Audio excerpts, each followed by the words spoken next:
चलिए हम आगे कंटिन्यू करते हैं। CSF has cushion like effect, ठीक है। CSF का कुशन लाइक इफेक्ट होता है। उसके बाद maximum determinant of the CSF composition क्या होते हैं? एपेंडाइमल सेल्स होते हैं, ठीक है। मैक्सिमम जो है वो डिटर्मिनेंट ऑफ द CSF कौन होते हैं? एपेंडाइमल सेल्स होते हैं। आगे CSF प्रेशर कितना होता है? 10 to 20 होता है। 60 to 150 मिलीमीटर होता है, ठीक है। सेंटीमीटर में आए तो 10 to 20, उसके अलावा मिलीमीटर में आए तो 60 to 50, और अगर मरकरी के लेवल में आए तो 6 to 15, ठीक है। आगे प्रोडक्शन कितनी होती है? 20 ml पर आवर, और एक दिन में कितनी होगी? 450 to 500, और उसके अलावा वेंट्रिकल में कितना होता है? 150 ml होता है।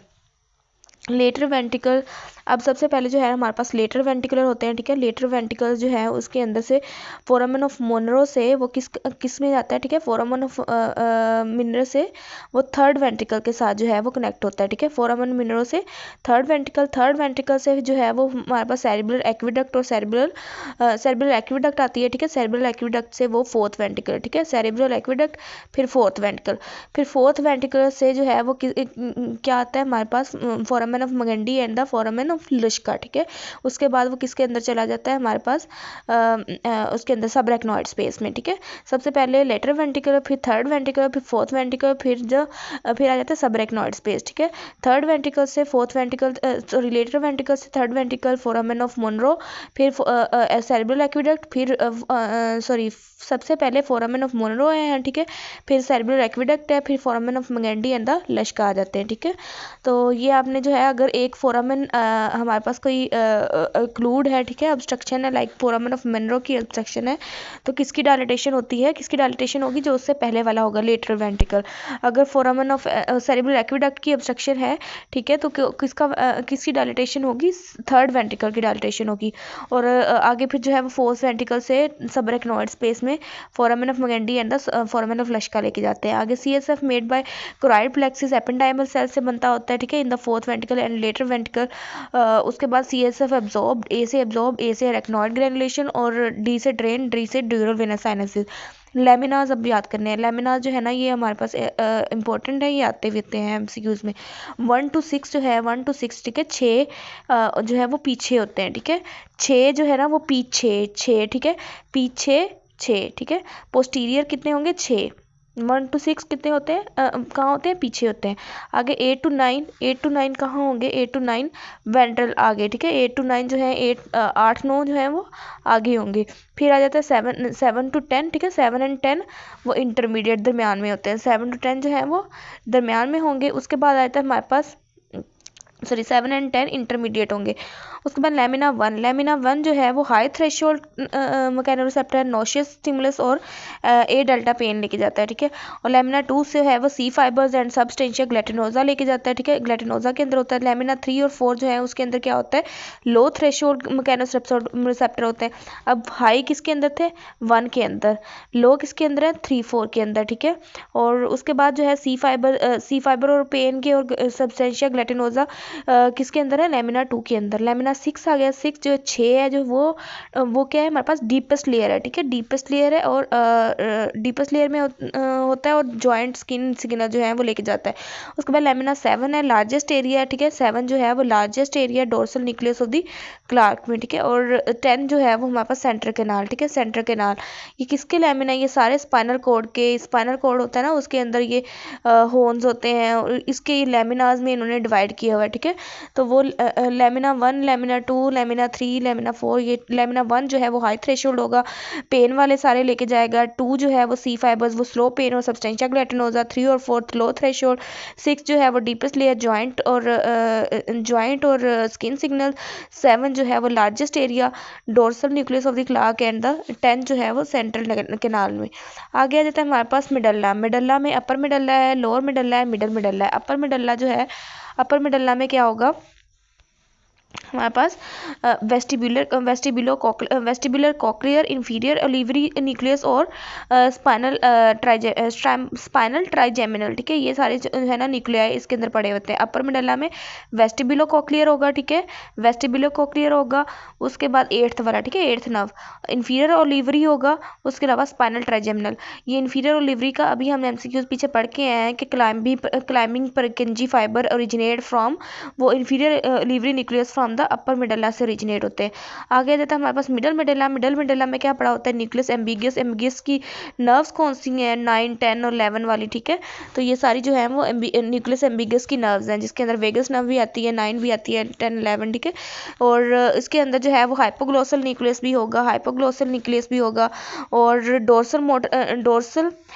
डोर्सल मोटर न्यूक्लियस भी होगा, वेगस, और साथ में जो है हमारे पास स्पाइनल ट्राइजेमिनल भी होगा, ठीक है, मिडल्ला में, मिडल मिडल्ला में। और लोअर मिडल्ला के अंदर हाइपोग्लोसल न्यूक्लियस होता है, डोर्सल मोटर न्यूक्लियस होगा, और स्पाइनल ट्राइजेमिनल। ये इसके जो 3 आखिरी है ना, वो हमारे पास लोअर मिडल्ला में भी होंगे। आगे ये न्यूरो कंप्लीट होगी। आगे हमारे एनाटमी के एमसीक्यूज हैं। एनाटमी में सबसे पहले क्या आता है, most common bone upper limb की जो है ना वो स्टार्ट हुई है, ठीक है। Most common bone fracture injured clavicle होती है। लॉन्ग बोन फ्रैक्चर, ठीक है, लॉन्ग बोन फ्रैक्चर जो है वो बॉडी में कौन सी होगी, क्लेविकल होती है। और लॉन्ग फ्रैक्चर इन लोअर लिम्ब आए तो टिबिया होगी, ठीक है। अच्छा, आगे आता है most common carpal bone fracture, तो स्केफाइड होती है। और उसके बाद उसके अंदर नर्व कौन सी होती है, आर्टरी कौन सी डैमेज होती है स्केफाइड में, रेडियल आर्टरी, ठीक है। स्केफाइड आपको पता है किसकी ये ना बेस बनाती है, ये हमारे पास एनाटॉमिकल स्नफ बॉक्स की। और एनाटॉमिकल स्नफ बॉक्स में रेडियल आर्टरी जा रही होती है, और उसके अंदर नर्व नहीं होती कोई भी एनाटॉमिकल स्नफ बॉक्स में। Most common dislocate carpal bone कौन सी होती है, एल से ल्यूनेट, ठीक है, डिसलोकेट ल्यूनेट, ठीक है। कौन सी डिसलोकेट होती है, ल्यूनेट, ठीक है। उसके बाद आया था हमारे पास मीडियन नर्व, इसके अंदर होती है डैमेज ल्यूनेट के फ्रैक्चर से मीडियन नर्व जो है वो कार्पल टनल सिंड्रोम, ये सारी वो उसके अंदर मीडियन नर्व डैमेज होती है और कार्पल टनल सिंड्रोम होता है। आगे हुक ऑफ हमेट, ठीक है, हमेट के साथ जो है वो अल्नर नर्व की डैमेज की आता होता है, ठीक है। अगर हुक ऑफ हमेट का फ्रैक्चर हुआ है तो उसके अंदर अल्नर नर्व डैमेज होती है। उसके बाद एनाटॉमिकल स्नफ बॉक्स में रेडियल आर्टरी होती है। उसके बाद fracture of the surgical neck, और साथ में जो है वो surgical neck of the humerus and the anatomical neck. इसका आपने ना निमोनिक याद रखें, सारा, ठीक है, सारा निमोनिक याद रखें। सर्जिकल में एक्सिलरी आर्टरी होती है, और एनाटॉमिकल नेक में रेडियल नर्व, ठीक है, एक्सिलरी नर्व होती है, और एनाटॉमिकल नेक में रेडियल नर्व होगी, ठीक है। अच्छा, उसके बाद आया था हमारे पास मीडियल एपिकोंडाइल। मीडियल एपिकोंडाइल पे अल्नर नेक डैमेज होती है। अल्नर का हमने अभी पढ़ लिया, हुक ऑफ हमेट पे डैमेज होता है, मीडियल एपिकोंडाइल पे होता है। अगर शेफ्ट ऑफ द ह्यूमरस में कौन से होगा, रेडियल ग्रूव होता है, रेडियल नर्व डैमेज होती है। रिस्ट्रोप में रेडियल नर्व आती है, क्योंकि ये रेडियल नर्व जो है वो extensors of arm and four arm दोनों को सप्लाई कर रही होती है। अगर इंटीरियर डिसलोकेशन ऑफ शोल्डर में एक्सिलरी नर्व डैमेज हो रही होती है, और पोस्टीरियर सर्कमफ्लेक्स आर्टरी डैमेज हो रही होती है। कार्डियंगुलर स्पेस के अंदर हमारे पास एक्सिलरी नर्व डैमेज हो रही होती है, पोस्टीरियर सर्कमफ्लेक्स आर्टरी डैमेज हो रही होती है। उसके बाद आ जाता है हमारे पास यही सेम जो एनाटॉमिकल एंटीरियर डिसलोकेशन में डैमेज हो रही है ना, वही क्वाड्रेंगुलर स्पेस में डैमेज होंगी। Small muscle of the hands affected lesion in the, तो स्मॉल मसल जो है वो तकरीबन मेजोरिटी को जो है ना हमारे पास अल्नर नर्व सप्लाई करती है। और इसका रूट वैल्यू क्या होता है, CA to T1 more than ulnar plus median more than T1 and more than ulnar, ठीक है। सबसे पहले जो है हमारे पास CA to T1 आएगा, ठीक है। अगर वो नहीं होगा ऑप्शन में तो आपने अल्नर प्लस मीडियन के कम्बिनेशन को करना है, ठीक है। अगर वो भी नहीं होगा तो फिर आपने T1 को लगाना है, अगर T1 भी नहीं होगा फिर आपने अल्नर लगाना है। Ulnar nerve damage at the elbow, ठीक है, अल्नर नर्व डैमेज हुई है एट द एल्बो, तो क्या होगा, ये इसका लेवल्स भी आपने याद रखना है। अगर तो एल्बो पे डैमेज हो रही है, तो लॉस ऑफ सेंसेशन होगी हमारे पास medial 1/3 palmar and the dorsal aspect, ठीक है, medial 1/3 of the palmar and the dorsal aspect and hypothenar wasting, ठीक है, हाइपोथिनार वेस्टिंग। और अगर एट द रिस्ट के लेवल पे डैमेज हो रही है तो सिर्फ हैंड वाला आएगा, क्लॉ हैंड होगा, ठीक है। अगर तो एल्बो के लेवल पे हो रही है तो सारी वो जो उसकी कुटेनियस सप्लाई है पार्मर और डोर्सल एस्पेक्ट की और हाइपोथिनार वेस्टिंग दोनों होगी। और अगर रिस्ट के लेवल पे हो रहा है तो सिर्फ क्लॉ हैंड होगा, ठीक है। और उसके बाद ulnar nerve median nerve damage at elbow, ठीक है, मीडियन नर्व अगर एल्बो पे डैमेज हो रही है तो हैंड ऑफ बेंडिक्ट बनेगा, ठीक है, हैंड ऑफ बेंडिक्ट, ठीक है, एप हैंड।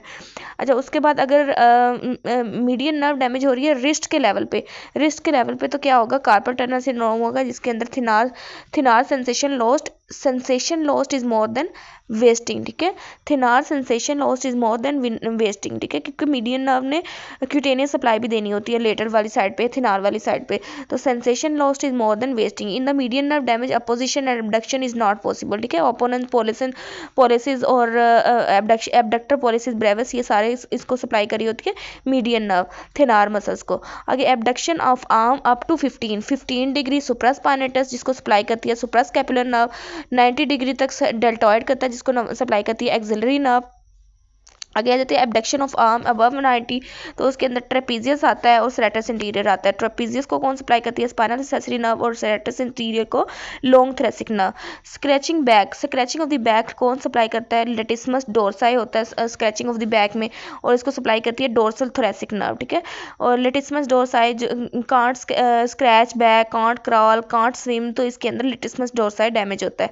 अगर चीज supinator of the hand, supinator of the hand पूछे तो बाइसेप ब्रेकियाई है, ठीक है। और claw hand, total claw hand होगा तो उसके अंदर लंब्रिकल्स पैरालाइज होंगे। और नर्व कौन सी है? मीडियन और अल्नर बोथ, ठीक है। और tendon course through shoulder joint, तो उसके अंदर long head of the bicep आएगा। Head of humerus supplied by, तो हेड ऑफ ह्यूमरस के अंदर आप याद रखें head of humerus of humerus, ठीक है। ह्यूमरस में arcuate is more than anterior circumflex, दोनों ए से, ठीक है। जो ह्यूमरस है ना ऊपर है, ठीक है, ऊपर वाली लॉन्ग बोन है ऊपर अपर लिम्ब की, तो उसके अंदर arcuate is more than interior circumflex. और नेक ऑफ ह्यूमरस जो है वो supplied by the posterior circumflex artery. और यहीं पे अगर हम head of the humerus head of the femur कर लें, ठीक है, और इन अडल्ट्स, ठीक है, तो उसके अंदर retinacular artery is more than medial circumflex artery है, ठीक है। और एक ए वास्कुलर नेक्रोसिस में हेड ऑफ फीमर के ए वास्कुलर नेक्रोसिस में भी हमारे पास मीडियल सर्कमफ्लेक्स आर्टरी आती है। अगर most commonly dislocated bone in the lower limb कौन सी होती है? पटेला होती है, ठीक है। और most common neuropathy in the lower limb कौन सी होती है? Compression of the common peroneal nerve against the neck of the fibula. Common peroneal nerve का काम क्या होता है? पैड, ठीक है, पैड होता है, ठीक है। एवर्जन एंड द डोर्सिफ्लेक्शन, अगर ये डैमेज हो जाएगी ना एवर्जन होगी और ना डोर्सिफ्लेक्शन होगी। Longest muscle in the body कौन सा होता है? सार्टोरियस होता है। Thickest nerve in the body कौन सी होती है? सैटिक नर्व है, ठीक है, जिसके अंदर जो है ना वो हमारे पास सैक्रल सारे आ जाते हैं, ठीक है। सैटिक नर्व जो है वो हमारे पास सैटिक नर्व थिकेस्ट नर्व है। उसके बाद आ जाता है हमारे पास largest bone of the body. Largest bone of the body क्या है? फीमर है, लार्जेस्ट फीमर है। लॉन्गेस्ट जो है वो हमारे पास हम अभी ऊपर पढ़ के आए हैं, तो वो फीमर सॉरी अभी पढ़ा है हमने लॉन्ग बोन, ठीक है। Long bone fracture in the lower limb पूछे, लॉन्ग बोन फ्रैक्चर सिर्फ फ्रैक्चर का पूछे तो वो टिबिया है, ठीक है। Long bone fracture in the body पूछे तो वो क्लेविकल है। अच्छा, लार्जेस्ट बोन जो है वो फीमर है हमारे पास। Largest and the most complicated joint in the body वो नी जॉइंट है। और largest sesamoid bone in the body कौन सी है? पटेला है। और strongest ligament in the body कौन सा? इलियोफेमरल है, ठीक है। Strongest ligament in the body कौन सा है? इलियोफेमरल है। आगे आ जाता है हमारे पास जो कि extension of the hip at the hip joint जो है वो लिमिट करता है। आगे आ जाता है strongest tendon in the body कौन सा? टेंडो कैल्केनियस है। Largest synovial cavity in the body is synovial cavity of the knee joint, ठीक है। लार्जेस्ट जॉइंट भी नी है और सेनोवियल कैविटी भी इसकी लार्जेस्ट होगी। Most commonly nerve used in the body of the body for grafting वो सुराल नर्व है। मोस्ट कॉमनली वेन कौन सी यूज होती है? ग्रेट सेफनस वेन है। और मोस्ट कॉमनली मसल कौन सा यूज होता है? Plantaris and the palmaris longus. Locking of the muscle, locking of the जो है वो हमारे पास नी जॉइंट वो कौन कराता है? लाइक आप जब खड़े होते हो तो जब अनलॉकिंग से लॉक हो रहा होता है तो कौन से मसल खिंचाव पड़े होता है? कौन से मसल? कॉर्डिस ऑफ फेमरस, ठीक है, कॉर्डिस ऑफ फेमरस आ रहे होते हैं। और अनलॉकिंग में हमारे पास पोप्लिटियस, ठीक है, पोप्लिटियस होगा बैक से। आगे ACL injury, anterior cruciate ligament injury जो है वो हमारे पास anterior dislocation of the tibia कराती है। और पोस्टीरियर टिबिया के साथ आप याद रखें इसका क्या है? हमारे पास डायरेक्ट रिलेशन है। और फीमर के साथ क्या है? हमारे पास इनडायरेक्ट रिलेशन है। अगर interior dislocation of the tibia होगी तो इंटीरियर क्रूशिएट लिगामेंट होगा। Posterior dislocation of the tibia होगी तो हमारे पास पोस्टीरियर क्रूशिएट लिगामेंट होगा। और इसका उलट अगर कर लें, इंटीरियर क्रूशिएट में पोस्टीरियर डिसलोकेशन ऑफ फीमर होगी, ठीक है, पोस्टीरियर डिसलोकेशन ऑफ फीमर होगी। और पोस्टीरियर क्रूशिएट लिगामेंट में interior dislocation of the femur होगी। आगे एंकल स्प्रेन में इन्वर्जन में कौन सा लिगामेंट डैमेज होता है? एंकल स्प्रेन होगी या फिर जो है हमारे पास एक्सेसिव इनवर्जन, ठीक है। इनवर्जन जो है हमारे पास कौन सा होता है? इसके अंदर आ जाएगा लेटरल लिगामेंट, ठीक है। इनवर्जन आप पाँव की इन्वर्जन करके देखें तो लेटरल साइड से जो है ना हमारे पास खिंचाव सा पड़ रहा होता है, तो lateral ligament and the anterior talofibular ligament. उसके बाद आता है हमारे पास इस मोर देन कैल्केनियोफेबुलर लिगामेंट भी आता है इसके अंदर। उसके बाद आता है हमारे पास एक्सेसिव एवर्जन करवाएं तो उसके अंदर कौन सा होगा, टिबियल कोलेटरल लिगामेंट, ठीक है, मीडियल लिगामेंट होगा। आगे सेफनस नर्व कंपनी ग्रेट सेफनस वेन, ठीक है, सेफनस नर्व ग्रेट सेफनस वेन, सुरल नर्व जो है वो स्मॉल सेफनस वेन। उसके बाद आया था deep peroneal nerve company anterior tibial artery, deep peroneal जो है वो anterior tibial artery. Head of femur supplied by, head of femur जो है सप्लाइड होता है एडल्ट्स में, retinacular artery is more than circumflex artery, ये मैंने आपको पहले भी करा दिया। Head of femur supplied by in child, बच्चों में ऑब्चुरेटर, ठीक है, बच्चों में कौन सा, ऑब्चुरेटर आर्टरी। उसके बाद आया था हमारे पास neck of femur is supplied by, neck of femur is supplied by median the lateral circumflex artery. Foot drop के अंदर कॉमन पेरोनियल नर्व आ जाती है injured. Left and the right dominant supply of the heart is determined by posterior interventricular artery, ठीक है, posterior interventricular artery. आगे great cardiac vein, अब इसके अंदर आपने याद रखना है ग्रेट लेडी ग्रेट लेडी, ठीक है, lady MP of small town, ठीक है, स्मॉल टाउन। अच्छा, इसमें ग्रेट कार्डिक वेन जो है, great cardiac vein left anterior descending के साथ लैडा के साथ चलती है, ठीक है।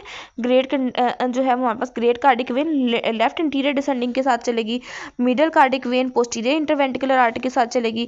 और जो है हमारे पास स्मॉल कार्डिक वेन जो है, स्मॉल कार्डिक वेन, इसमें आप याद रखें कि जो स्मॉल एरियाज होते हैं ना, स्मॉल टाउन जो होते हैं वो मार्जिन पे होते हैं एरियाज के, ठीक है, तो इसके साथ मार्जिनल चलेगी, ठीक है, मार्जिनल चलेगी, ये आपको याद होगी। इसके अंदर हमारे पास एक मिनट, तो ग्रेट कार्डिक वेन जो है उसके साथ हमारे पास लाडा चलती है, ठीक है, लाडा चलती है। और उसके बाद जो है मिडल के साथ हमारे पास पोस्टीरियर एमपी, ठीक है, एमपी के अंदर पोस्टीरियर इंटरवेंट्रिकुलर आर्टरी, स्मॉल के साथ मार्जिनल आर्टरी। और interior cardiac when right artery में डायरेक्टली ओपन होती है। उसके बाद आ जाता है हमारे पास लंग के लोब्स, ठीक है, लेफ्ट लोब जो है वो 5 सेंटीमीटर होता है और राइट लोब जो है वो 2.5 सेंटीमीटर होगा, ठीक है। उसके बाद आ जाता है हमारे पास pain of the angina after heart is carried by, pain of the angina जो है फ्रॉम द हार्ट वो कौन लेके जाता है, सिंपैथेटिक नर्व लेके जाती है। और पेन ऑफ पेरिकार्डाइटिस जो है वो पी से पेरिकार्डाइटिस और पी से फ्रेनिक नर्व, ठीक है। Fibrous pericardium and the parietal layer of the serous pericardium is supplied by phrenic nerve, ठीक है। Fibrous pericardium and the parietal layer of the serous pericardium is supplied by phrenic nerve. उसके बाद mediastinal pleura supplied by, mediastinal pleura जो है वो किससे supply होता है, फ्रेनिक नर्व से, ठीक है। पी से प्लूरा हो गया, इसका भी देख लें आप, मेडिस्टनल प्लूरा जो है वो फ्रेनिक नर्व से होगा। पेरिकार्डाइटिस फ्रेनिक नर्व, अंजाइना की pain sympathetic nerves. Fibrous pericardium and parietal layer of the serous pericardium supplied by phrenic nerve, ठीक है। फ्रेनिक ही बेसिकली इसके अंदर आ रही है इन सारे एमसीक्यूज में, सिर्फ एक के अंदर सिंपैथेटिक नर्व आई है। उसके बाद आता है visceral layer of the serous pericardium is called, तो visceral layer of the serous pericardium जो है वो हमारे पास एपिकार्डियम होती है। एक मिनट, इसकी मैं आपको पिक्चर दिखाती हूँ। ये देखें, इसमें ना सबसे पहले हमारे पास क्या आती है, सबसे पहले फाइब्रस पेरिकार्डियम है, ठीक है, फाइब्रस पेरिकार्डियम है। फिर हमारे पास जो है वो आपको पता है कि प्राइटल लेयर आनी होती है, ठीक है, ये प्राइटल लेयर है, ठीक है। प्राइटल लेयर में फाइब्रस पेरिकार्डियम आ जाएगी और दूसरी सीरस आ जाएगी, ठीक है, सीरस पेरिकार्डियम आ जाएगी, पहले फाइब्रस और दूसरी सीरस, ये प्राइटल लेयर है। फिर जो है हमारे पास आपको पता है कि इसके बाद जो है प्राइटल के बाद एक स्पेस होती है जो ब्लैक वाली स्पेस है, ठीक है, ये स्पेस आ जाएगी। उसके बाद आपको पता है कि यह हमारे पास विजरल लेयर होती है, विजरल लेयर जो है उसकी भी सीरस है, ठीक है, serous pericardium layer of visceral जो सीरस जो है वो हमारे पास विजरल लेयर है, उसको हम एपिकार्डियम भी कहते हैं, ठीक है। जो विजरल लेयर है ना पेरिकार्डियम की, विजरल लेयर, उसको हम एपिकार्डियम भी कहते हैं, ठीक है। और ये हमारे पास फाइब्रस लेयर है, फाइब्रस के बाद जो है वो सीरस एपिकार्डियम है, सीरस पेरिकार्डियम है। उसके बाद एंडोकार्डियम है, मायोकार्डियम आपको पता है, ठीक है, एंडोकार्डियम होती है, मायोकार्डियम होती है, फिर एंडोकार्डियम होता है, ठीक है। अब उसने क्या कहा है कि हमारे पास जो हमारे पास visceral layer of the serous pericardium कौन सी होती है, उसको क्या कहते हैं, हम एपिकार्डियम कहते हैं। और right border of the heart is supplied bye right atrium, ठीक है, right border of the heart जो है उसको राइट एट्रियम बनाता है, ठीक है। और right border of the heart on xray जो है वो, अगर एक्सरे पे देखें तो superior vena cava more than superior vena cava plus right atrium होगा, ठीक है, एक्सरे के ऊपर। वैसे जो है राइट बॉर्डर आपको पता है, राइट के ऊपर देखें, राइट बॉर्डर जो है वो राइट एट्रियम ही बनाएगा।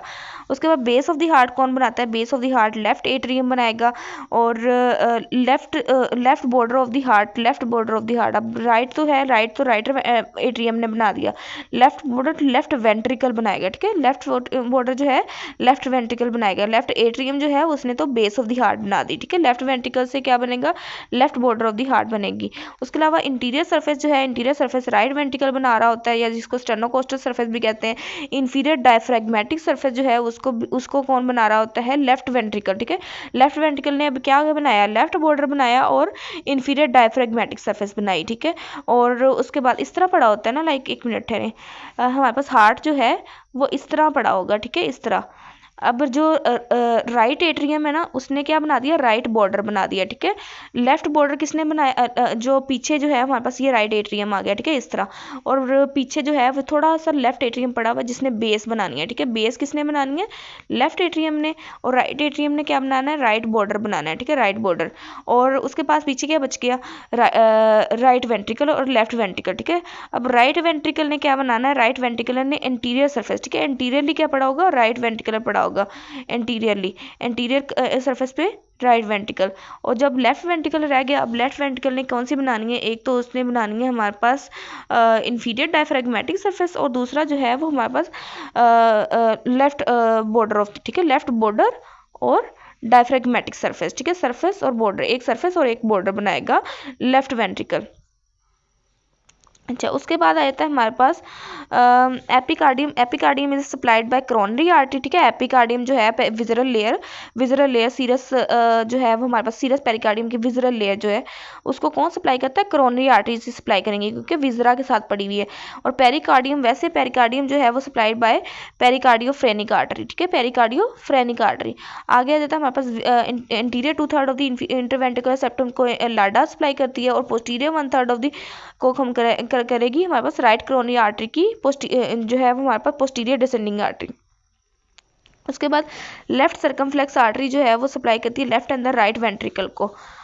जिफिस्टर्नम जो है वो उसका बॉर्डर किस लेवल पे होता है, हमारे पास T9 के लेवल पे होगा। Inferior vena cava begin at the L5। True ribs जो है वो हमारे पास, अब ट्रू रिब्स होती हैं 1 to 7 जो है वो हमारे पास क्या होती हैं, 1 to 7 ट्रू रिब्स होंगी। उसके बाद जो है 8 to 10 जो होती हैं वो हमारे पास फॉल्स रिब्स होती हैं। और फॉल्स रिब्स अब किसको कह रहे हैं, ट्रू रिब्स जो है वो अकेली जाके जो है वो स्टर्नम पे अटैच हो रही हैं, ठीक है, उनकी अपनी कार्टिलेज है। और जो एंड वाली जो 8 to 10 है ना, 8 to 10 वो सारी ज्वाइन होती हैं और एक ही मतलब वो पहले कार्टिलेज बनाती हैं और फिर वो जो है वो हमारे पास उसके साथ स्टर्नम के साथ जुड़ती है, ठीक है। और एंड पे जो फ्लोटिंग रिब्स बच जाती हैं वो कौन सी हैं, 11 to 12, ठीक है, 11 to 12 कौन सी हैं, फ्लोटिंग रिब्स हैं। फ्लोटिंग रिब्स कौन सी हैं, 11 to 12 में। फॉल्स रिब्स कौन सी हैं, 8 to 10 है। और हमारे पास ट्रू रिब्स कौन सी हैं, 1 to 7 होगी, ठीक है, 1 to 7।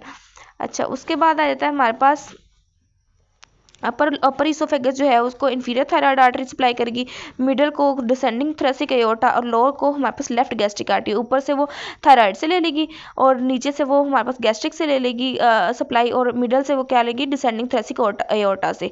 A जाइगस vein anterior to the right lung root, aorta जो है वो हमारे पास posterior to the left lung root, ठीक है।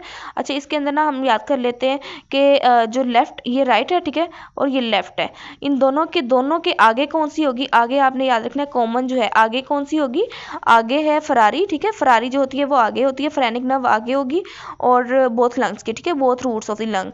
और वैगन जो है वो पीछे होती है, वैगस पीछे होगी, ठीक है, दोनों के, फरारी आगे वैगन पीछे। अब आगे जाते हमने देखना है कि राइट के अंदर और लेफ्ट के अंदर क्या डिफरेंट है। राइट में ना आपको पता होता है कि यहाँ पे ए जाइगस वेन आ रही होती है, ए से ए जाइगस और ए से क्या होती है, इंटीरियर, ठीक है। और लेफ्ट के अंदर आपको पता है कि हमारे पास लेफ्ट के अंदर क्या होती है, आर्च ऑफ एयोर्टा होती है और वो पोस्टीरियर होगी, ठीक है, आर्च ऑफ एयोर्टा पोस्टीरियर होगी। एयोर्टा क्या होता है, पीछे होगा इसके लेफ्ट लंग रूट के। ये हो गई हमारे पास याद, ठीक है। उसके बाद आया था हमारे पास inferior vena cava blocked above azygos vein, dilatation in. तो अगर इंफीरियर वेना कैवा जो है वो ए जाइगस वेन से जो है ऊपर ही उसकी क्या होते हैं ब्लॉक हो गया, तो क्या होगा हमारे पास एजाइगस वेन और लेफ्ट गैस्ट्रिक वेन दोनों जो है डायलेट कर जाएंगी। अगर inferior vena cava blocked up to azygos vein के तक जो है वो हमारे पास ब्लॉक हुआ है तो क्या होगा, उसके अंदर राइट असेंडिंग लंबार वेन और राइट सब कोस्टल वेन की वो होगी हमारे पास डायलिटेशन। इसको ना मैं 1 मिनट आपको पिक्चर के थ्रू करवाती हूँ। अब देखिए इसमें वो क्या कह रहा है कि अगर इंफीरियर वेना कैवा ब्लॉक हो जाता है अबव एजाइगस वेन तो क्या होगा, एजाइगस वेन और लेफ्ट एजाइगस वेन जो है उसकी डायलिटेशन होगी। ठीक है, अगर वो जो है अप टू एजाइगस वेन होता है तो क्या होता है हमारे पास राइट असेंडिंग लंबार और राइट सब कोस्टल वेन होगी। ठीक है, राइट असेंडिंग लंबार होगी और राइट सब कोस्टल वेन होगी। और अगर वो बिलो एजाइगस वेन डायलेट होता है तो उसके अंदर सिर्फ असेंडिंग लंबार होंगी। ठीक है, असेंडिंग लंबार होंगी। लाइक इससे ना थोड़ा सा आपको आइडिया हो जाएगा। 1 मिनट सॉरी। अच्छा, इसमें देखें वो क्या कहता है कि अगर हमारे पास अबव एजाइगस वेन जो है हमारे पास इंफीरियर वेना कैवा ऑब्स्ट्रक्ट होता है तो जस्ट एजाइगस वेन जो है वो डायलिटेट करेगी। ठीक है, अगर अप टू एजाइगस वेन, ठीक है, अप टू एजाइगस वेन होता है तो आपको पता है कि एजाइगस वेन किस दो कॉम्बिनेशन से बनती है, राइट जो सॉरी असेंडिंग लंबार और सब कोस्टल वेन। ठीक है, जो राइट साइड की असेंडिंग लंबार है और राइट साइड की सब कोस्टल वेन है, इसके साथ जो है वो एजाइगस वेन बन रही होती है। अप टू एजाइगस होगा तो ये दोनों डायलेट कर जाएंगी। ठीक है, अप टू एजाइगस होगा तो ये दोनों डायलेट कर जाएंगी। और अगर बिलो इसके होगा, ठीक है, अगर बिलो है, लाइक अब देखें इसके अंदर जो है वो बिलो एजाइगस वेन है। ठीक है, एजाइगस वेन ऊपर बन रही है और बिलो एजाइगस वेन है तो वो सारा बैक फ्लो होके किसके अंदर जाएगा, असेंडिंग लंबार के अंदर जाएगा। ठीक है, तो उसके अंदर कौन सी हो रही है, दोनों right and left ascending lumbar जो है वो दोनों डायलिटेट कर जाएंगी। ठीक है, दोनों डायलेट कर जाएंगी अगर बिलो एजाइगस वेन होगा। ठीक है, आगे जाते हैं नेक्स्ट हमारे मसल क्वाइट इंस्पायरेशन के अंदर। ठीक है, इंस्पायरेशन में आपने याद रखना है इन में एक्स। ठीक है, इंस्पायरेशन में नॉर्मली जो है वो डायफ्राम होता है। ठीक है, डायफ्राम होता है इंस्पायरेशन में। ठीक है, अगर हमारे पास फोर्सफुल इंस्पायरेशन आए तो उसके अंदर एक्सटर्नल इंटरकोस्टल आ जाता है। ठीक है, एक्सटर्नल इंटरकोस्टल स्टेनोक्लीडोमेस्टॉइड स्केलेनी मसल, ठीक है, ये सारे गर्दन के मसल फोर्सफुल इंस्पायरेशन में आ जाएंगे। ठीक है, फोर्सफुल इंस्पायरेशन में अंदर आ जाएंगे। और एक्सपायरेशन जो है वो हमारे पास नॉर्मली इलास्टिक रिकॉयल कराती है। ठीक है, इलास्टिक रिकॉयल कराती है। और अगर फोर्सफुल की बात करें तो एक्स के अंदर इन, ठीक है, एक्स के अंदर याद करें internal intercostal and the rectus abdominis muscle जो है वो एब्डोमेन के मसल वो फोर्सफुल एक्सपायरेशन में होते हैं। आगे देते हैं हमारे पास क्वाइट इंस्पायरेशन और एक्सपायरेशन सारे हो गए। Accessory muscle of the expiration कौन सा होता है, एक्सटर्नल ऑब्लिक मसल होता है। ठीक है, अच्छा उसके बाद आया था हमारे पास वेना कैवल ओपनिंग। ठीक है, ये वेना कैवल ओपनिंग हम करते हैं। इसके अंदर जो है ना सबसे पहले T8 आती है, फिर T10 आती है, फिर T12 आती है। ठीक है, T8, ठीक है, T10 और T12 आ जाएगी। अच्छा, T8 जो है वो इसके अंदर वॉइस ऑफ अमेरिका करें। ठीक है, वॉइस ऑफ अमेरिका लिख लिया। उसके अंदर सबसे पहले जो है वो वेना कैवल ओपनिंग है T8 वाली। ठीक है, वेना कैवल ओपनिंग है, इंफीरियर वेना कैवा होगा इसके अंदर। और उसके बाद आता है हमारे पास ओसी ईसोफेगस। और 10 वाली नर्व कौन सी होती है, वेगस नर्व होती है। ठीक है, 10th वेगस नर्व जारी होगी। उसके अलावा हमारे पास 12th आ जाएगी। 12th के अंदर एओर्टा के अंदर साथ याद करें आर्टा। ठीक है, थोरेसिक डक्ट और एजाइगस थोरेसिक डक्ट आ जाएगी, एजाइगस वेन आ जाएगी। और साथ में जो है ना उसके अंदर क्या आ जाएगा हमारे पास जो है एओर्टा और एजाइगस वेन। ठीक है, एओर्टा और एजाइगस वेन आ जाएगी। अच्छा, सबसे पहले हमने कैवल ओपनिंग पढ़ी। कैवल में हमने inferior vena cava and the right phrenic nerve आएगी। ठीक है, उसके बाद हमने पढ़ी कि 10 पे ईसोफेगस होती है, ईसोफेगस के साथ ईसोफेगस वेसल्स होंगी और वेगस नर्व होगी। और एओर्टिक ओपनिंग पढ़ी, एओर्टिक के साथ aorta and the azygos thoracic duct होंगी। ठीक है, आर्टा होगा। उसके बाद T3 to T6 जो है वो oblique fissure of the lung होता है। T4 to 5 जो है बाइफरकेशन ट्रेकिया हो रही होती है। उसके बाद C3 पे higher in the erect position होगा और C2 C3 पे जो है वो ट्रेकियोस्टमी लेवल होता है। ठीक है, बड़ों में C2 जो है वो C2 to C3, C2 को प्रेफर करेंगे C3 पे, tracheostomy level in the adult. ठीक है, और C3 to C4 जो है वो tracheostomy level in the children होगा। उसके बाद C6 पे क्रिकोइड कार्टिलेज होती है, C2 C3 पे सुप्रा क्लेविकुलर होगी और C3 C4 पे इंफ्रा क्लेविकुलर। ठीक है, C2 C3 सुप्रा clavicular, C3 C4 infra clavicular. आगे जाता है हमारे पास थंब का भी आता होता है, अपर लिम्ब के थंब का। ठीक है, है, तो उसके लिम्फ नोड कहाँ पे होते हैं, इंफ्राक्लेविकुलर होते हैं, ठीक है। आगे फोरामेन अवेल, अवेल एम से अवेल और मेल, ठीक है, मेल इसके अंदर हमारे पास आ जाती है।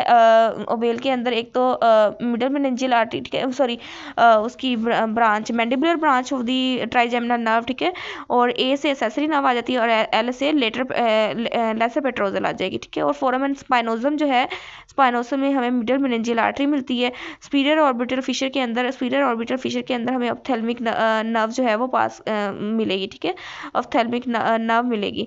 उसके बाद फोरामेन रोटंडम जो होता है ये हमारे पास जो है मैक्सिमली, इसके अंदर आपको इसको याद कर लें कि मैक्सिमली ना राउंडेड होता है, स्फेरिकल होता है। मैक्सिमली से आपको याद रहेगा रोटंडम जो है वो हमारे पास क्या होता है, इसके अंदर मैक्सिलरी नर्व पास करती है। ओवेल के अंदर मैंडिबुलर नर्व पास करेगी। जुगुलर फोरामेन के अंदर हमारे पास कौन सी होंगी, 9, 10 और 11 होगी, ठीक है। और हाइपोग्लोसल नर्व जो है वो हाइपोग्लोसल के नाल से गुजरेगी।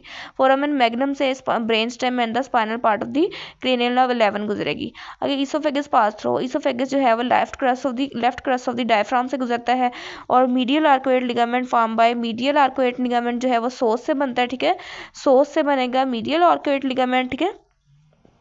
और उसके बाद जो है हमारे पास मीडियन, ठीक है, मीडियन जो है वो हमारे पास arcuate ligament form by the left and the right crura of the diaphragm, ठीक है, डायफ्राम से मीडियन बन रही है, ठीक है, मीडियन डायफ्राम से बनेगा, और मीडियल जो है वो सोस से बनेगा, और इसके अंदर लेटरल आर्कुएट लिगामेंट भी आता है, तो लेटरल क्वाड्रेटस लंबोरम से बनता है।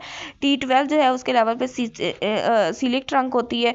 L2 के लेवल पे रीनल आर्टरी होगी। L1 के लेवल पे सुपीरियर मेसेंटेरिक आर्टरी, L3 के लेवल पे inferior mesenteric artery. L4 level जो है ना, आपने याद रखना है कि 4 बहुत इंपॉर्टेंट है। ऊपर T4 इंपॉर्टेंट है, ठीक है, और यहाँ पे कौन सा है, L4 इंपॉर्टेंट है। यहाँ पे बाइफर्केशन ऑफ एओर्टा होती है, वहाँ बाइफर्केशन ऑफ द ट्रेकिया होती है, ठीक है। अच्छा, उसके बाद आया था हमारे पास L5 आ जाएगा। L5 जो है वो वहाँ पे start of the inferior vena cava होगा, ट्रांस पाइलोरिक प्लेन पे, पाइलोरिक नाम से जाहिर है, उसके अंदर पाइलोरिस ऑफ स्टमक होगा, fundus of the stomach, hilum the kidney, first part of the duodenum, origin of the superior mesenteric artery and tip of the 9th costal cartilage and the lower end of the जो है वो spinal cord होगा, ठीक है। अच्छा, आगे आता है right kidney interiorly related to, तो आप देख ले वैसे ही कि राइट किडनी के इंटीरियर क्या होगा, लिवर पड़ा हुआ है। उसके अलावा उसके हाइलम के इंटीरियरली क्या पड़ा होगा, राइट साइड पे second part of the duodenum होता है, posterior to the right kidney. अब दोनों की किडनी जो है ना उसके पोस्टीरियर हमारे पास क्या पड़ी होती है, डायफ्राम पड़ा होता है, और रिब्स पड़ी होंगी। तो 12th रिब जो है वो राइट के किडनी के पीछे पड़ी होंगी, और 10th और 11th जो है वो हमारे पास लेफ्ट किडनी के पीछे पड़ी होंगी, ठीक है।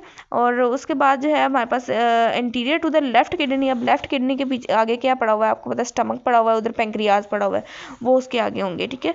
अच्छा, उसके बाद आया था हमारे पास second part of the duodenum attach posterior to posterior किसके साथ अटैच होती है, ट्रांसवर्स मेसोकोलोन के साथ अटैच होती है।